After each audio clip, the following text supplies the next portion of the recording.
കരളിൽ തറച്ചുകയറിയ മീൻമുള്ള് ശസ്ത്രക്രിയയിലൂടെ പുറത്ത് എടുത്തിരിക്കുകയാണ് രാജഗിരി ആശുപത്രിയിലെ gastro surgeon doctor Joseph George.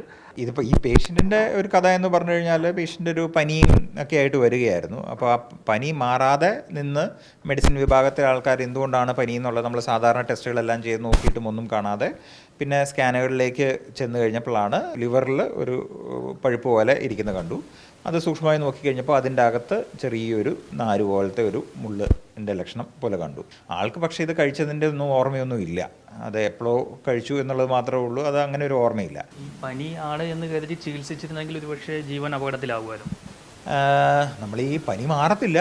ഇത് മാറാതെ ഇത് പിന്നെ എന്തുകൊണ്ടാണെന്ന് നമ്മളിങ്ങനെ അന്വേഷിച്ചുകൊണ്ടിരിക്കും. പിന്നെ അതിന് വേണ്ടിയിട്ട് ഓരോരോ മരുന്നുകളും ആൻറ്റിബയോട്ടിക്സ് നമ്മൾ കാരണം കൃത്യമായിട്ട് കണ്ടെത്താതെ ചികിത്സിച്ചങ്ങ് പോകും. യൂഷ്വലി അങ്ങനെ ചെറിയ മുള്ളൊന്നും പ്രശ്നമൊന്നും ഉണ്ടാക്കാറില്ല.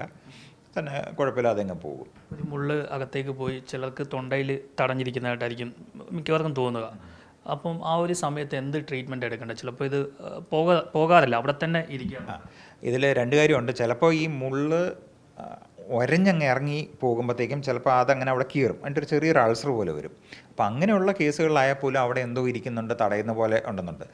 അത് മാറാതിരിക്കുവാണെങ്കിൽ ഏറ്റവും നല്ലത് ഹോസ്പിറ്റലിൽ വന്ന് അവിടെ എൻഡോസ്കോപ്പി പോലെ ഇട്ട് നോക്കി അവിടെ മുള്ളിലോ ഉണ്ടോ എന്ന് നോക്കുന്നതാണ് നല്ലത്.